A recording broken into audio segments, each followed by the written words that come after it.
فكيف إذا جئنا من كل أمة بشهيد وجئنا بك على هؤلاء شهيدا بسم الله الحمد لله والصلاة والسلام على رسول الله رب اشرح لي صدري ويسر لي أمري واحلل عقدة من لساني يفقه قولي اللهم علمنا ما ينفعنا وانفعنا بما علمتنا وزدنا علما أما بعد. Deməli qardaşlar, bugünkü götürəcəyimiz mövzu yenə də əxlaq haqqındadır və mövzumuz 44-cü dərsdir bu barədə artıq və mövzumuz da insanın məclislərində olan ədəbi, kimlərlə oturub durur və oturub durduğu o yerlərdə olan ədəb və bundan qabaq bir neçə faydanı bu barədə zikr eləmişdik və bugünkü mövzumuz yenə də o əvvəlki mövzunun ardıdır. Və şeyx gətirir ki, məclisin ədəblərindən 3 nəfər bir yerdə olarsa, 2 nəfər, o 3 nəfərin içində ikisi bir-birinə nəsə pısıldayıb deməsin qulağına. Yəni, o üçüncü kənarda qalsın, o ikisi isə bir-birinə nəsə desinlər. Bu qadağandır. Necə ki, Peyğəmbər sallallahu aleyhi ve sellem bir hədisində buyurur ki, İzə kuntum sələsətən fələ yətənəcəsnəni dunəl əxar həttə təxtəlitu bin nəsi min əcli ən yuhzinəhu. Yəni, 3 nəfər olduğunuz zaman cəmaatın yanına gəlib, cəmaat sizin yanınıza gəlib, o sizə qarşana qədər ikisi öz aralarında pıçıldaşıb üçüncüsünü kənarda qoymasın. Yaxudsa bu hərəkətləri ilə həmin o üçüncü adamı kədərləndirirlər. Və bu, yəni, ədəblərdəndir, yəni şəriətin ədəblərindəndir ki, insan bu məsələyə diqqət eləməlidir. Yəni, ola bilər ki, insan, o üçüncü adam, şeytan ona vəsvəsə versin ki, ola bilər ki, bu 2 nəfər mənim əleyhimə nəsə iş görürlər və yaxud da ki, yəni, belə deyək də, məni kənarda qoyurlar. Hər bir halda, yəni, həmin insanın qəlbinə bundan hüzün düşür, kədər düşür və şeytan da o adama, yəni, vəsvəsə verir, sonra o adam o müsəlmanlardan inciyir. Ona görə şəriət bu şeyləri nəzərə alır. Yəni, ümumiyyətlə, qardaşların arasını vuran, qardaşları parçalayan, müsəlmanları parçalayan hər bir şeyi şəriət qadağan edib. Və bu da müsəlmanı müsəlmandan soyudan bir əməl olduğuna görə şəriət bunu qadağan edib. Hətta alimlər gətirirlər ki, burada, yəni, əgər bir başqa dildə danışmaq da olmaz. Yəni, qəsdin odur ki, o başa düşməsin, siz ikiniz o dildə danışırsınız. Olmaz, bu da qadağandır. Yalnız, əgər siz ondan başqa dil bilmirsinizsə, o dildə danışmağa icazə var. Lakin, yəni, başqa cürlə, yəni, orada hamısı qadağan gəlib o məsələlər. Və əgər cəmaat gəlib qoşularsa artıq o üçüncü adama, cəmaatın sayı çox olarsa, orada demək olar. Artıq 2 nəfər bir-birlərini nəsə pıçıltıya bilərlər. Lakin, dediyimiz kimi, bu 3 nəfər olarsa, yəni 2 nəfərin belə eləməsi şəriətdə qadağan olunub. Və həmçinin də burada qadağan olunan məsələlərdən, məclisin ədəblərindən insanın qardaşlarına, oturub duran o adamlara nəsihət etməsi və onun qəlbinin müsəlmanlara qarşı xəyanətdən, yalandan, hilədən uzaq olması. Yəni, bir müsəlmanın qəlbi heç vaxt qardaşına qarşı, yəni, bu şeylər onda qəlbində olmamalı. O qəlb artıq xarab qəlbdir. Yəni, necə ola bilər ki, sən bir insanı Allah üçün sevirsən və sənin qəlbində bu şeylər yer tapır. Bu mümkün olan bir şey deyil. Yəni, Allah üçün sevilən o sevgi, qardaşlıq səni cənnətə salacaq.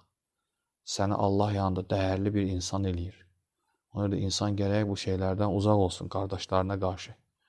Bir müsəlman həmişə müsəlmanın dilindən və həmçində əlindən salamat olmalıdır. Biz hər birimizə belə bel bağlamalıyıq ki, mənim qardaşım heç vaxt mənə xəyanət eləməz. Ona görə də Peyğəmbər sallallahu əleyhi və səlləm Təmim Əd-Dar radiyallahu anhu rəvayət olunan hədisdə buyurur ki, "Əd-dinun nasihə." Din nəsihətdir. Yəni nəsihət deyilərkən burada, yəni din səmimiyyətdir. Və sahabelər soruşanda ki, kimin üçün ey Allahın Rəsulu, yəni kimə qarşı səmimi olmaqdır din? Deyir ki, lillahi və li kitabihi və li rasulihi və li əimmətil muslimin və əmmətihim. Yəni Allah üçün səmimi olmaq, kitabı üçün səmimi olmaq, Rəsulu üçün səmimi olmaq, müsəlmanların başçıları üçün və həmçinin də ümumi müsəlmanlar üçün. Burada Allah üçün səmimi olmaq, yəni müsəlmanın Allaha olan dinində, Allaha olan imanında Rəbbi ilə səmimi olmaq, gizlində də, aşkarda da Allahdan qorxmaq, ixlasın qorumaq, qəlbində əməlini yalnız Allah üçün etmək, niyyətinin düz olması və həmçinin də Allahın kitabına olan səmimiyyəti nədir? Onu oxumaq, onu əzbərləmək, onu təhrifçilərin o təhrifindən müdafiə etmək, o kitaba dəvət etmək və o kitabı əzbərləmək və öyrətmək və s. Və həmçinin Peyğəmbərinə qarşı səmimi olmaq, onun yolunu getmək, onun əmr etdiyi əmrləri yerinə yetirmək, qadağalarından çəkinmək, onun xəbərlərini təsdiqləmək və həmçinin də müsəlmanların əmirlərinə qarşı, yəni belə deyək də səmimi olmaq deyilərkən, yəni o başçılara qarşı yəni hədd aşmamaq, onlara Allaha asilik əmr etmədikləri təqdirdə itaət etmək, onları aşağılayan şeylərdən çalışmaq ki, danışmamaq və onlara qarşı çıxmamaq və onlar üçün, islahları üçün dua etmək və s. Və həmçinin də ümumi xalq üçün, yəni nəsihət nədir? Yəni müsəlman toplumunu dəvət etmək, onların islahına çalışmaq və onların kiçiklərinə hörmət etmək, böyüklərinə hörmət etmək və onlara qarşı hiylədən, həsəddən və bir çox murdar əməllərdən uzaq durmaq. Yəni müsəlman belə olmalıdır. Müsəlman səmimi olmalıdır hər kəslə. İstər Rəbbi ilə, istərsə də ki, onun məxluqu ilə. Və həmçinin başqa bir hədisdə Peyğəmbər sallallahu əleyhi və səlləmlə gələn hədisdə sahabə buyurur ki, Cərir ibn Abdullah radiyallahu deyir ki, mən Peyğəmbər sallallahu əleyhi və səlləmə namaz qılıb, zəkat verib və müsəlmanlara nəsihət eləmək üzərində beyyət etdim. Yəni söz verdim, beyyət etdim ki, namaz qılacam və zəkat verəcəm və bütün müsəlmanlara da nəsihət eləyəcəm. Və həmçinin məclisin ədəblərindən qardaşlar, insanın gözəl üzlə insanları qarşılaması və müsəlmanlara isti münasibət bəsləməsi, onlarla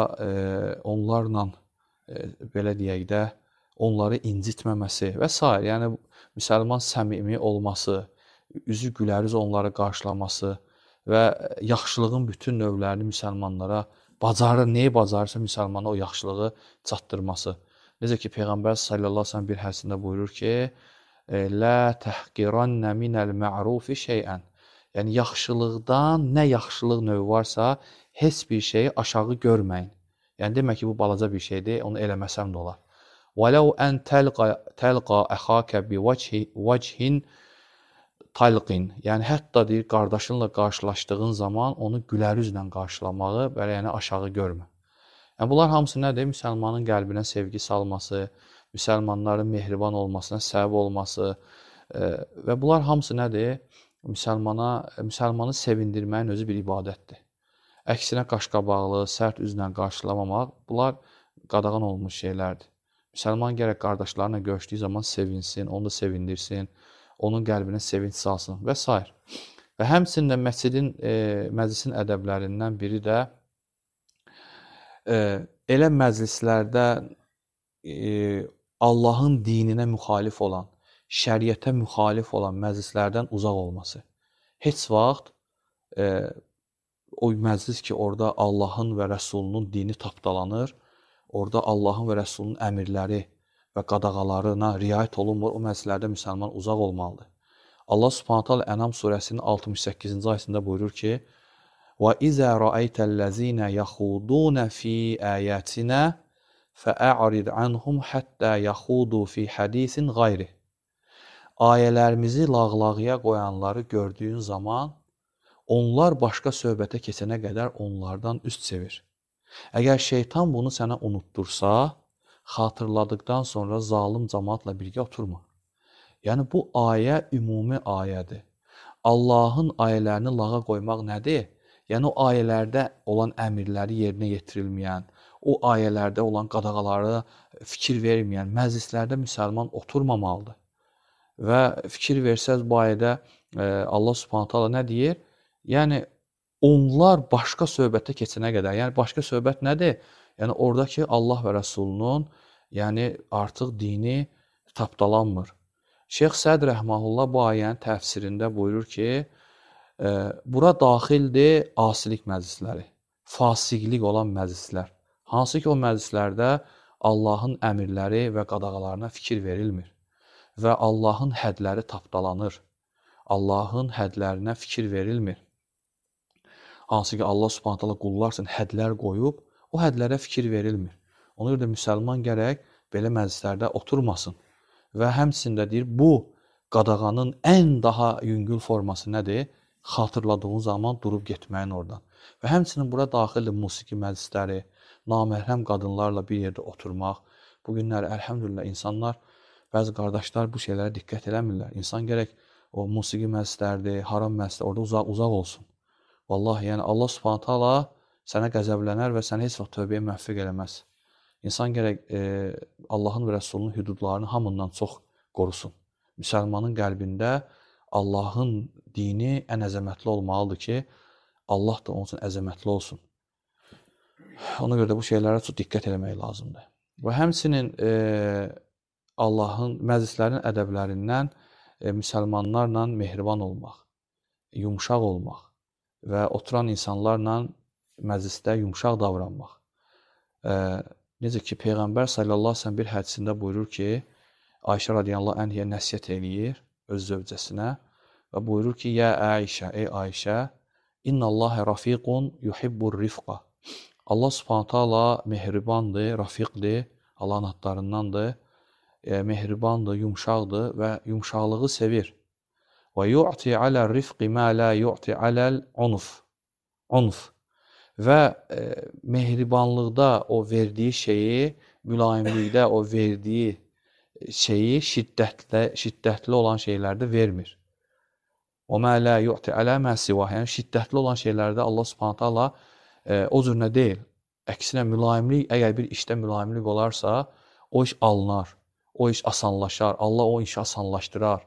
O işin baş verməsi, həyata keçməsi yüngülləşər. Peyğəmbərimiz sallallahu əleyhi və səlləm necə idi? Yəni insanların ən yumşağı idi. Hətta qeyri-müsəlmana qarşı.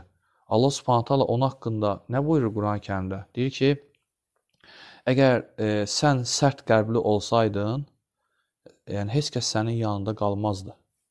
Yəni sərt qəlbi olmaq olmaz, müsəlman yumşaq olmalı. Görürsən bu günlər adi bir elementar məsələlərdə müsəlmanlar dava eləyirlər.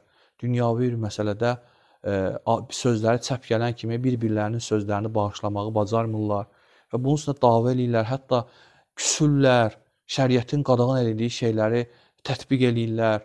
Müsəlman belə olmalı deyil. Əgər biz Allah Rəsulundan artıqmı? Allah Rəsulundan artıq ola bilərmi kimsə hansısa bir müsəlman? Peyğəmbər s.ə.v oturmuşdu bir gün Ayşə anamızdan, yahudilər gəldilər, dedilər ki, Əssəlamu aleykum, sənə ölüm olsun. Və Peyğəmbərimiz s.ə.v ondan böyük müsəlman üçün şiddət ola bilərmi ki, Allah Rəsulunu söksünlər? Müsəlmanın nəslini söksələr, müsəlmanın hər şeyini söksələr, Allah üçün söyməkdən yüngüldür.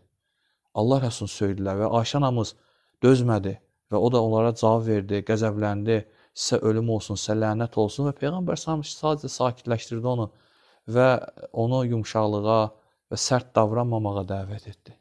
Ona görə bizi üçün Allah Rəsulü nümunədir. İnsan gərək bu göründü qeyri-kitab əhlini, qeyri-müsəlmana qarşı belədirsə, öz qardaşına qarşı, öz mömin qardaşına qarşı, öz müsəlmana qarşı sən necə olmalısan, necə davranmalısan.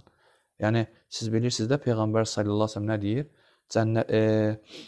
Mübahisəni haqlı olaraq tərk eləyənə harda vəd verib? Cənnətin kənarında ev vəd verib. Əlhəmdülillah, qardaşımdır, səhv başa düşüb, mənə qəzəblidir, nə qədər zənn elə onun üçün, gözəl zənnlər. Yəni, eybi yoxsa başa düşər. Allah üçün təvazökar olan insanı Allah ucaldır. Allah üçün əgər sən bağışlayırsan, Allah səni ucaldacaq. Onun insan gərək bu şeylərə diqqətli olsun, müsəlmanlara qarşı Yəni diqqətli olsun. Və bir başqa hədisdə Peyğəmbər sallallahu əleyhi və səlləm buyurur ki: "Hurrimə alən-nari kull hayyinin layyinin səhlin qaribin minən-nas." Peyğəmbər sallallahu əleyhi və səlləm buyurur ki, cəhənnəm odu hər bir yumşaq, mehriban, asan xasiyyətli və insanlara yaxın olan şəxsdən haram edilib. Görün, subhanallah, cəhənnəm odu. Yumşaq, mehriban, gözəl xasiyyəti var, asan xasiyyəti var. İnsanlar onun xasiyyətindən əziyyət çəkmirlər, əksinə onu oturub durmağı sevirlər. Bilirlər ki, bu insan qəliz insan deyil. Bununla danışanda, bundan söhbət eləyəndə, bir iş quranda bilirlər ki, onu incitməyəcək. Bu adama bir müjdədir bu. Bu adama bir müjdədir ki, insan onu Allah üçün eləyəcəksə, o insana ola bilsin ki, cəhənnəmə Allah haram eləsin. Ona görə də bu müsəlmanlara isti münasibət göstərən, yumşaq təbiətli, sakit, təmkinli, özündən çıxmayan, asan xasiyyətli, insanlara münasibətdə sadə olan, təvazökar olan, çətin olmayan, insanları çətinliyə yox, rahatlıq gətirən bir insandır bu. Müsəlman belə olmalıdır. Yəni Peyğəmbər sallallahu əleyhi və səlləm necə idi? Hər kəs gedib ona dərdini açıb danışırdı. Hər kəs ona gözəl davranırdı. Hər kəs onunla gedirdilər, öz dərdlərini açıb ona danışır. Hətta heyvanlar belə, biz keçmişdik keçən dərsimizdə. Yəni insan, müsəlman belə olmalıdır.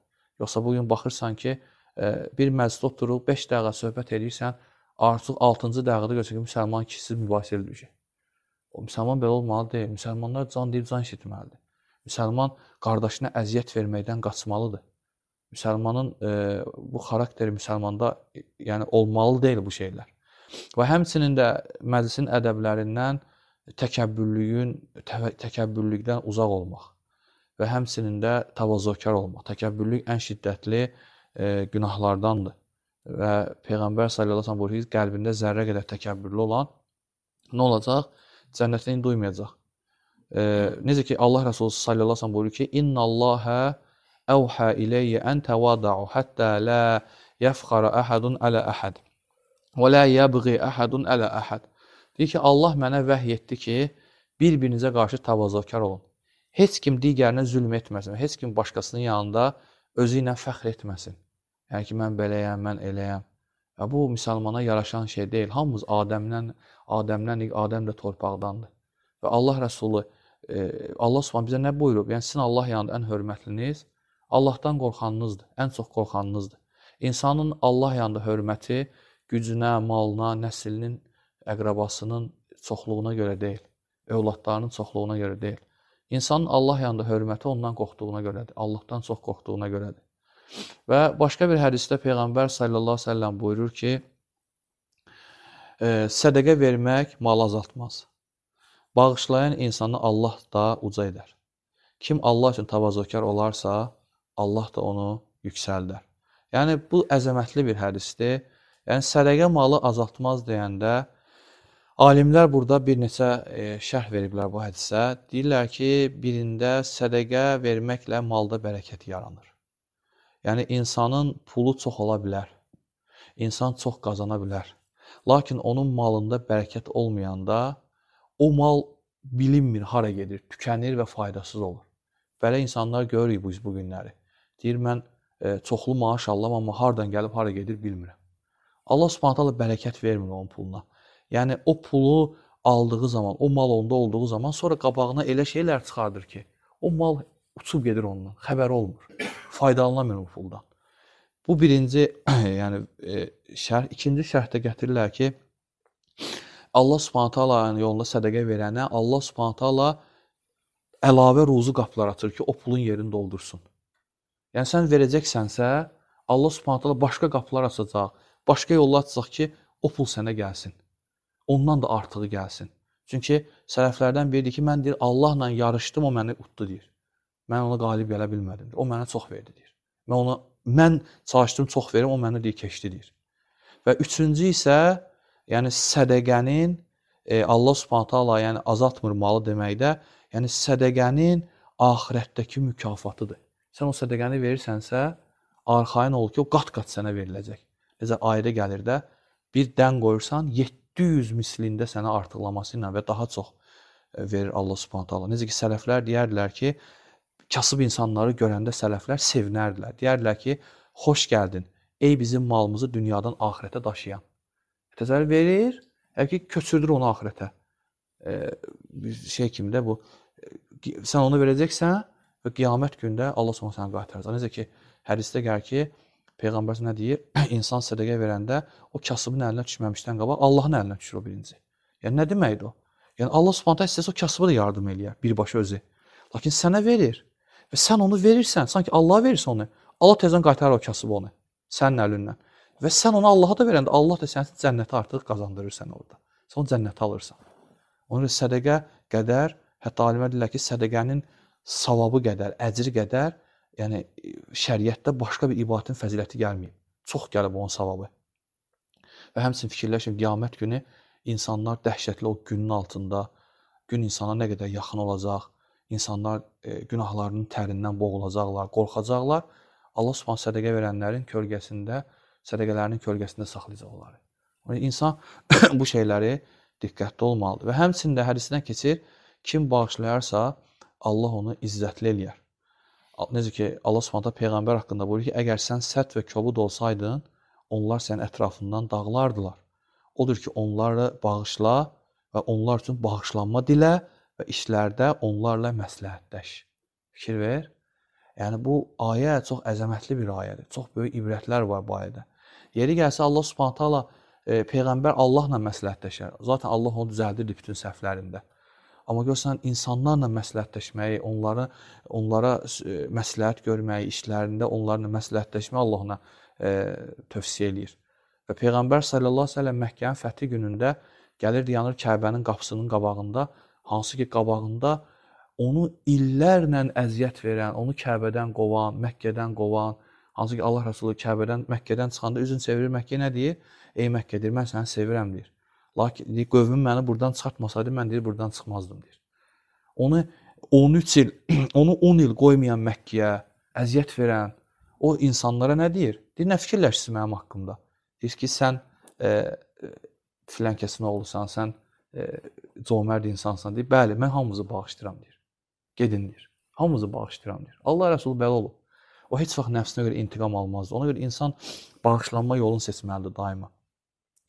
Amma bugün əfsuslar olsun, görsən ki, subhanallah, adi bir məsələlərə görə müsəlman qardaşına deyir ki, haqqımı sən halal etmirəm və yaxud da ki, saxlayıram qiyamətə. Belə təhlükəli şeylər eləməsin müsəlman. Müsəlmanın qəlbi qardaşına qarşı mehriban olmalıdır. Cəza əməlin cinsinə görədir. Sən bağışlayacaqsansa, Allah da səni bağışlayacaq. Sən insanlara qarşı rəhmli olacaqsansa, Allah da sənə rəhmli olacaq. Ona görə insan kim istəməz ki, axirət günü bağışlansın? Hamımız onu istəyirik. Və həmçinin də hədisdə gəlir ki, kim Allah üçün təvazökar olarsa, Allah da onu ucaldar. Allah da onu ucaldar. Yəni, təvazökarlıq Allahın ən çox sevdiyi bir əməldir. Ən çox sevdiyi bir əməldir. Yəni, Allah Subhanahu taala, baxın, Peyğəmbər salsam nə deyirdi? Mən Allahın quluyam və rəsuluyam. Qul deyirdi özünə. Və həmçinin, baxın, sahabələrə, onlar, Ömər radiyallahu məşhur sözü var. Deyir ki, sahabiyə deyir ki, o mini ilə gəlir, sudan keçəndə düşür miniyindən. Sahabə deyir ki, ey əmirəl möminin, nə deyərlər səni görsələr, xəlifə belə eləyirdi. Yəni, bunu səndən başqa deyən olsaydı, mən deyir, qəribə gələrdi mənə, qəribə gəlmə. Amma sən deyir, niyə belə deyirsən, deyir, biz cahil bir qövm idik, Allah bizi İslamla izzətləndirdi. Və deyir, kim İslamdan başqa izzət axtararsa, Allah onu zəll edir. Həqiqətən, din, izzət Allahın dinindədir. Sən izzətlənmək istəyirsənsə, sən ucalmaq istəyirsənsə, Allahın dininə ucalacaqsan. Yoxsa, vallahi, yəni, bu günləri insanlar kiməsə puluna görə, kiməsə gücünə görə hörmət edirlərsə, o pul ondan gedincə, güc ondan gedincə isə onu saymayacaqlar. Ölüb gedəndə siz onu xatırlamayacaqlar. İzzət Allahın dinindədir. Allahın ucaltdığını heç kəs alçalda bilməz. Peyğəmbər səsəmə görə Allah necə ucaldıb? Dünyanın hər yerində azanlarda onun adı zikr olunur. Hər dəfə saat dəyişilir, onun adı çəkilir və salavat deyilir. Allah Subhanahu taala istədiyini ucaldır, istədiyini zəll edir. O müsəlman gərək bu məsələdə diqqətli olsun. Və həmçinin bu əsas məsələdir. Bax, bu ən əsas məsələlərdən olur ki, şeyx burada xüsusi dayanır məsələnin üstündə. Gözəl zənn, qardaşlara qarşı gözəl zənn və həmçinin qardaşlara, müsəlmanları yalan ittihamla, günah zənnlə onları ittiham eləmək. Bu şeylər şəriətdə haramdır. Peyğəmbər sallallahu əleyhi və səlləm buyurur ki, Əbu Hureyra radiyallahu anh gələn hədisdə ki, İyyəkum və zannə. Və zəndən deyir, çəkilin. Fə innə zannə əksəbul hədis. Çünki deyir, zənn sözlərin ən yalanıdır. Və lə təhəssəsu, və lə təcəssəsu. Təhəssəslə təcəssəs nədir? Bunlar cəsusluğun növləridir. Təhəssəs odur ki, alimlər gətirirlər ki, yəni bir var gizlində müsəlmanın eybini axtarmaq, cəsusluq eləmək. Məsələn, onu güdmək, telefonunu axtarmaq və yaxud da ki, məsələn, ümumiyyətlə müsəlmanlara qarşı cəsusluq eləmək. Bu təcəssəsdir. Təhəssəs odur ki, insanı gedib insanların dinindən axtarmaq, yəni onu araşdırmaq, eyblərini çıxartmaq, o dostlarından gəlib onun eyblərini soruşmaq, belə şey. Bunlar hamısı qadağan olunan şeylərdir. Və həmçinin də hədisdə gəlir yenə ardında hədis buyurur ki, "Və la tənafəsu." Yəni tənafəs nədir? Dünya məsələlərində yəni öyünmək, başqalarıyla yarışmaq, təkəbbürlük göstərmək, onun filan şeyi var, mən də gedim onu alıb ondan üstün olum. Bax, bunlar qadağandır. Və həmçinin "Və la təhəsədu."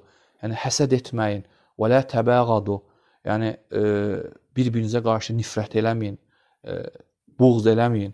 "Və la tədəbəru." Yəni bir-birinizə arxa çevirməyin, yəni bir-birinizi yardımsız qoymayın. "Və kunu ibadallah ixvanən."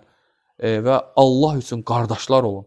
Baxın, hədisin axırında gəldi ki, Allah üçün qardaşlar olun. Yəni bu şeylər kimdə varsa, o qardaş deyil. O müsəlmanla qardaş ola bilməz. Qardaşlığın şərtləri var. Mən sənin qardaşınam. Amma bu şeylər səndə varsa, sən onun qardaşı ola bilmərsən. Görürsən, Peyğəmbər nə qədər orada misallar çəkdi. Hətta başqa hədislər ticarət məsələləri gəlir. Bir-birinizin üzərində ticarət eləməyin. Bir-birinin malını öldürməyin qiymətini. Bu şeylər qardaşlığı pozan şeylərdir. Ona görə də burada əsas məsələ zənn məsələsidir. Və zənn də nədir? Yəni qardaşı haqqında pis bir zəndə olmaq və bu zənnin üzərində hökmlər qurmaq. Məsələn, birinin pullu olduğunu görür, o saat zənn deyir ki, bu deyəsən haram şeylə məşğuldur. Bu şeyi alıb. Yəni ki, o saat qəlbinə zənn gəlir. Və yaxud da məsələn bir qardaşı bir qadın görür maşında, gedir ondan, deyir ki, hə bu naməhrəmdir, onunla nəsə zina eləməyə gedir. İnsan o saat belə şeylə, bu insanın qəlbinin xarablığının əlamətləridir. Qardaşına qarşı qəlbinin xarablığının əlamətləridir. Müsəlman zənn üzərində hökm qurmamalıdır. Ta ki bir şey ona dəqiq gəlməyincəyə qədər. Əksinə şəriət bizə nə göstərib? Əksinə daima yaxşı şey fikirləşmək haqqında. Hətta ağlıma gəlməsə belə nə ki var, mən bilmirəm sadəcə. Aydındır? Ona görə də bu şeylər şəriətdə qadağandır. Ona görə günah zənn nədir? Şeyx burada gətirir ki, günah zənn odur ki, yəni insanı qəlbində dəlilsiz şəkildə onun işlətdiyi bir kəlməyə görə, yəni ondan eşitdiyi bir kəlməyə görə və ondan gördüyü bir əmələ görə dəlilsiz onu qəlbində ittiham eləmək. Aydındır, qəlbində istəyirsən ki, bu budur. Mən bu kəlmə eşitmişəm bundan. Bu elə bunu demək istəyirdi. Əməli görür, deyir, mən bunu görür. Hətta o qardaş danışır, o dərsində, şeyx düşür, gör, təsəvvür edirsən, məscidlərin birində görün. Hətta şeyx, eşitmişsiniz də onu, namaz qılırlar, şeyx gecikir dərsə, Mədinə Universitetində dərs deyir şeyx, şeyxin özü dəhşətə gəldi bu hadisədən. Deyir, bir qardaşla keçdim namaz qılmağa məsciddə, namaz qıllıq, gör ki, qardaş namazı telefonu çıxarır, telefona baxır. Mən də pis oldum ki, subhanallah, bu namazın içində telefona baxarlar. Bayra çıxandan sonra dedim, gözləyib ona nəsiyyət eləyəcəm. Nəsiyyət elədim ona ki, qardaş, olmaz belə, çıxıb bayırda şey eləmə. Deyir ki, şeyx, mənim ürəyimə aparat qoyublar. Mən o telefonda proqramı düzəltməsəm, ürəyim dayanar. Mən o tez-tez onu düzəldirəm ki, mənim ürəyim işləsin. Fikir ver, insan necə zənnə düşə bilər, qardaş? Görürsən? Zənn insanı alladır. Zənnin çoxsu günahdır, necə ayədə gəlib. Zənn dəlillə olmalıdır. Onda o icazəli zənndir. Yəni, dəlilin var, sübutun var, ondan sonra. Yoxsa ki, hər gördüyün şey, məsələn, sübh namazı durmuşsan, görürsən, qardaşın işığı sönüb. Bu yatıb qalıb sübhə. Bir zənn deyir ki, bəlkə işığı yanmır. Bəlkə qardaş qaranlıqda uşaqlar durmasın, işığı söndürüb qılır namazı. Zənn edirik biz o saat. Pis zənnlər düşür qəlbimizə. Bu da neydən irəli gəlir? Müsəlmana qarşı qəlbimiz yaxşı deyil. Aydındır. Ona görə də Allah Subhanahu taala qəlbimizdəkiləri çıxardır əməlimizə, sevgi gedir arada. Aydındır. Çünki hər şey qəlbdən başlayır da. Necə ki Peyğəmbər nə deyir? Qəlbdə bir ət parçası var ki, bədəndə bir ət parçası var ki, izə salihət salihəl cəsədu kullu. O doğru olarsa, düzgün olsa bütün bədən düzgün olar. Və izə fəsədət fəsədəl cəsədu kullu ələ və hiyəl qalb. O da korlanarsa deyir, bütün bədən korlanır, həqiqətən o da qəlbdir deyir. Onun insanın qəlbindən başlayır hər bir problem. Qəlb düzgün olandan sonra cəsəd də düzgün olacaq. Onun müsəlman gərək bu şeylərdə diqqətli olsun.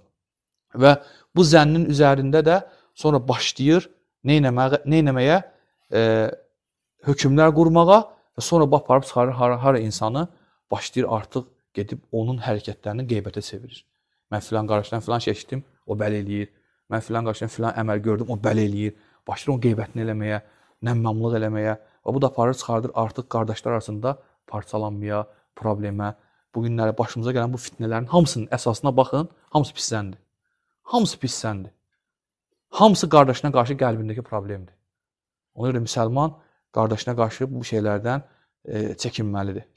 Ona görə də əgər deyir sənə bir qardaşın deyir, belə deyək də, bir sözü gəlib sənə çatarsa və sən onun haqqında belə deyək də pis fikrə düşürsənsə, pis şeyə gəlirsən ağlıva, onda deyir at onu və başda qardaşın haqqında gözəl səbəblər axtarmağa.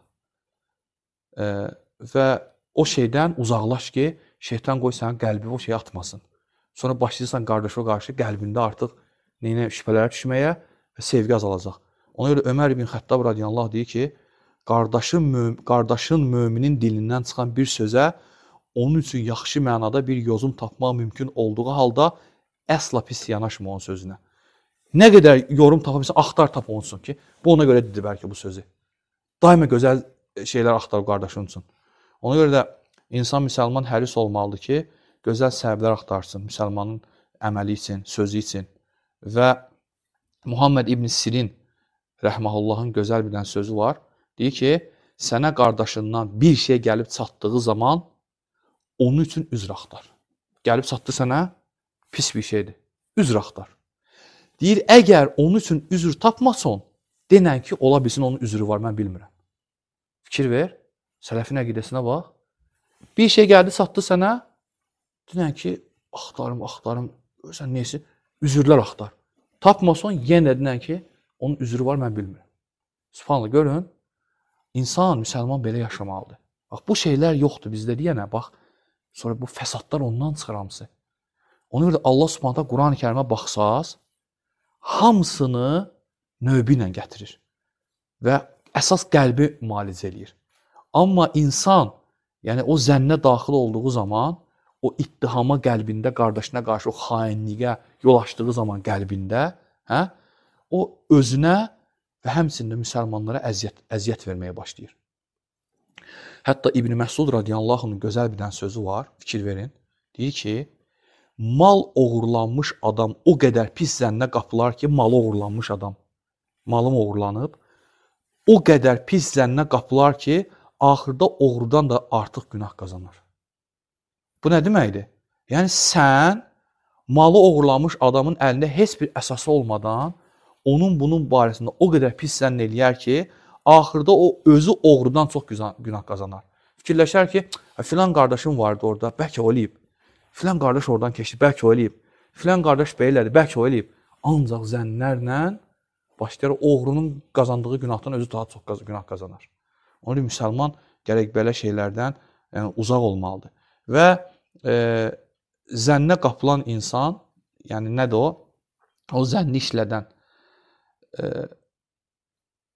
O deyir, məsələn, onun bir yəni malı oğurlanır və o malı oğurlanan adam ağlına müxtəlif ehtimallar gəlir fikrinə. Və deyir ki, mən deyir, etiqad edirəm ki, onu filan kəs eləyib. Mən etiqad onu filan kəs eləyib. Və deyir, bəli deyir, mən onu deyir, həmin o məkanda gördüm deyir. Və sonra başlayır o ağlındakı şeyi başlayır əməlinə çevirməyə, gətirir dilinə, başlayır qeybətini eləmək adam ki, mən filan kəsdən şübhələnirəm. Sən artıq qardaşın haqqında heç bir dəlil olmadan qeybət edirsən, nəmmamlıq edirsən və özün və qardaşları ondan soyudursan, böhtan atırsan ona. İndi bu adı oğurluq məsələsindədirsə, bir qardaşı bidətdə ittiham eləmək, bir müsəlmanı təkfir eləmək, Bir insanı haqsız yerə belə şeyləri yükləmək, gör nə deməkdir bu? Gör insanı hara aparır? Ona görə də insan nə danışırsa bilsin ki, bunun cavabı olmalıdır Allah qatında. Sən bunun cavabını verməlisən.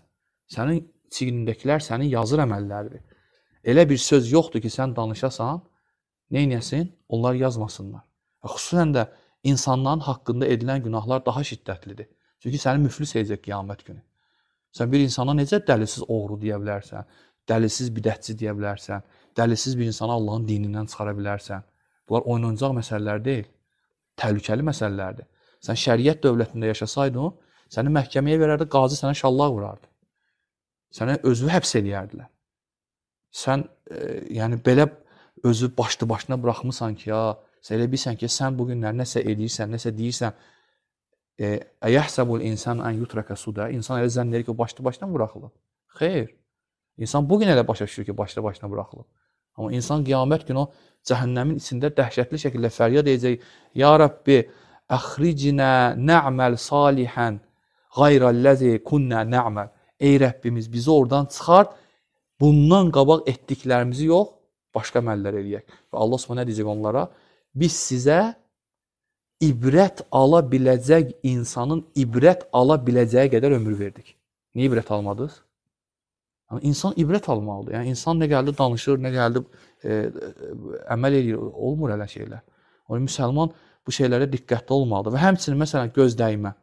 İnsan deyir ki, filan kəsin gözü var, o mənə göz dəydi.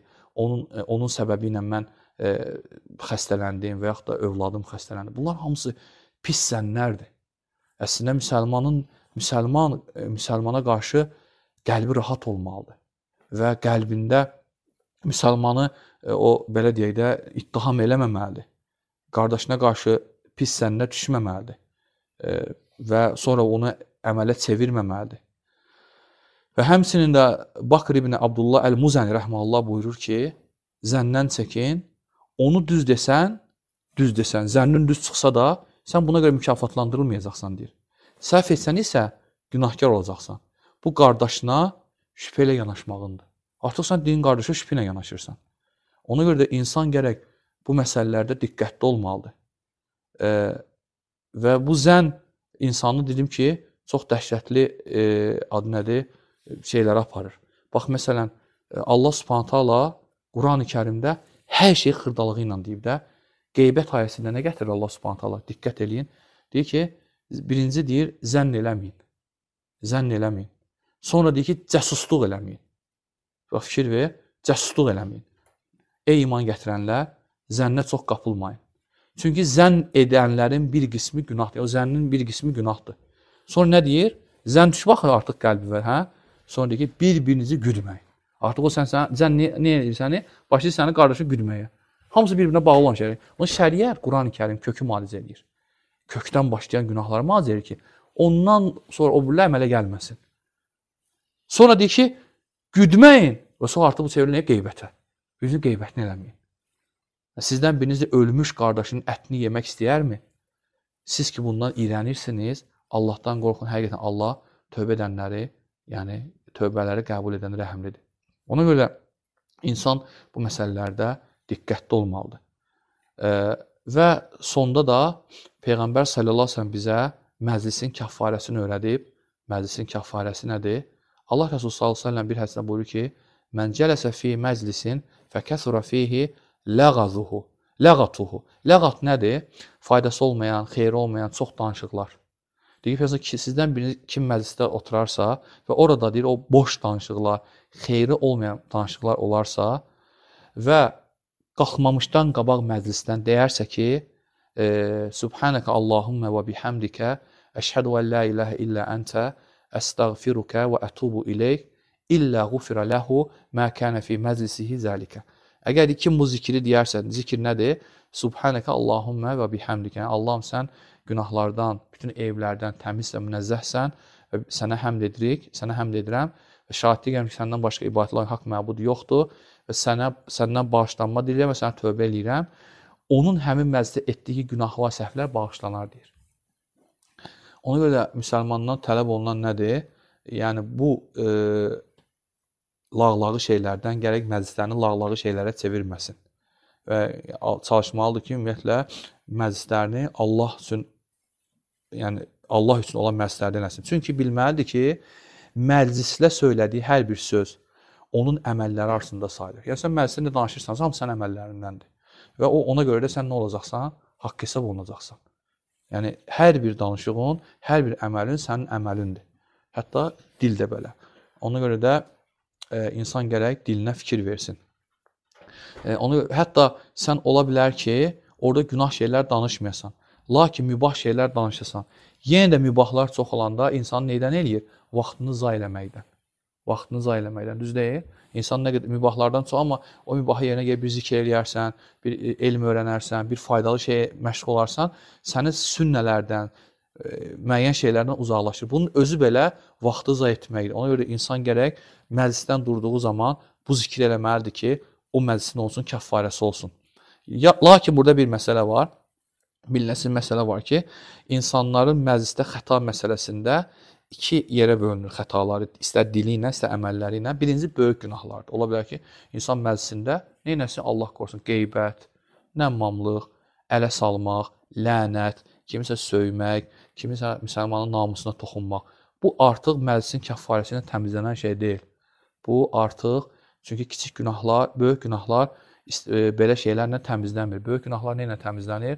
Ancaq tövbə ilə təmizlənir. Ona görə də insan belə şeylər elədiyi zaman mütləq tövbə eləməlidir və həmçinin də əgər o günahı təsir edən günahdırsa, yəni kimin haqqına giribsə, ondan halallıq almalıdır və özünü təmizləməlidir və bir daha söz verməlidir ki, yəni bu şeylərdən uzaq olacaq. Necə ki, Allah Subhanahu taala Quran-ı Kərimdə buyurur ki, İn təctənibu kəbəirə mə tunhəvnə anhu nukaffir ankum seyyiatikum və nudxilkum mudxalən kərimə. Sizə qadağan olunmuş, yəni o böyük günahlardan çəkinsəniz, biz sizin təqsirlərinizdən keçər və sizi şərəfli bir yerə, yəni cənnətə daxil eləyər. Necə ki, Peyğəmbər sallallahu əleyhi və səlləm buyurur ki, "Əs-salavatul xamsu vel-cum'atu iləl-cum'ati kəffaratun limə beynəhunnə mə ləm tuxşəl kəbaira." Peyğəmbər buyurur ki, 5 vaxt namaz, bir cümə namazı digər cüməyə qədər aralarında olan bütün günahları, böyük günahlar işlətmədikcə digər kiçik günahların kəffarəsidir. Görsən, burada kiçik günahların kəffarəsi və böyük günah işlətmədikcə. İndi o zikr var, hansı bir dedik ki, məclisin kəffarəsi. O əzəmətli əməldir, yoxsa namaz? Namaz. Görsən, namaz belə insanın böyük günahını silmirsə, bu hədisə görə, yəni insanın o məclisin kəffarəsi deməli insanın kiçik günahlarını silir. Lakin böyük günah isə Allah qorusun, yəni tövbə ilə təmizlənir. Və həmçində ikinci isə burada kiçik günahlardır. Hansı ki, kiçik günahları da bu kəffarə, məclisin kəffarəsi, yəni təmizləyir, ödəyir. Və bu təkcə, yenə dedim, günahlara aid olan məclislərə aid deyil. Həmçinin də nədir? Elm məclislərində belə bu zikir oxunur. Və necə ki, Peyğəmbər başqa bir hədisdə buyurur ki, Cübeyr ibn Mut'im radiyallahu anh gələn hədisdə ki, mən qalə, kim deyərsə ki, Subhanallahi və bihamdihi, Subhanəkə Allahumma və bihamdikə, la ilahə illə əntə, əstəğfirukə və ətubu ileykə, fəqaləhə fi məclisi zikrin, kənət kəttabi'i yutbə'u aleyhi, və mən qaləhə fi məclisi ləğvin, kənət kəffərətən ləhu. Deyir ki, kim bu zikri eləyərsə, oxuduğumuz zikri eləyərsə, yəni əgər həmin məclis elm məclisizsə, bu onun üçün bir möhür olar, o möhürləyər o məclisi, yox, kimin o məclisi lağlağı məclis olarsa, yəni boş sözlər olan məclis olarsa, bu da onun üçün kəffarə olar. Yəni orada möhürləmək nədir? Yəni sanki bir faydalı əməldir, onu möhürlənir, qiyamət o möhür sənə asılacaq ki, bax bu əməli möhürləmişdim sənə, bu sənə bir savabdır, aydındır. Yəni xeyirli əməlləri sanki şəriətdə Allah sonra möhürləyir ki, yəni o möhür qiyamət asılanda sənin üçün fayda gətirsin. Lakin lağlağı məclislərində isə nədir? Lağlağı məclislər üçün bu əməl kəffarədir. Mən də bu zikirlə məclisimizi bitirirəm. Allahdan istəyirəm ki, Allah Subhanahu bizə eşitib faydalananlardan eləsin. Subhanallahi və bihamdihi, Subhanəkə Allahumma və bihamdikə, la ilahə illə əntə, əstəğfirukə və ətubu ileykə. Allahdan istəyirəm ki, Allah bizim günahlarımızı bağışlasın.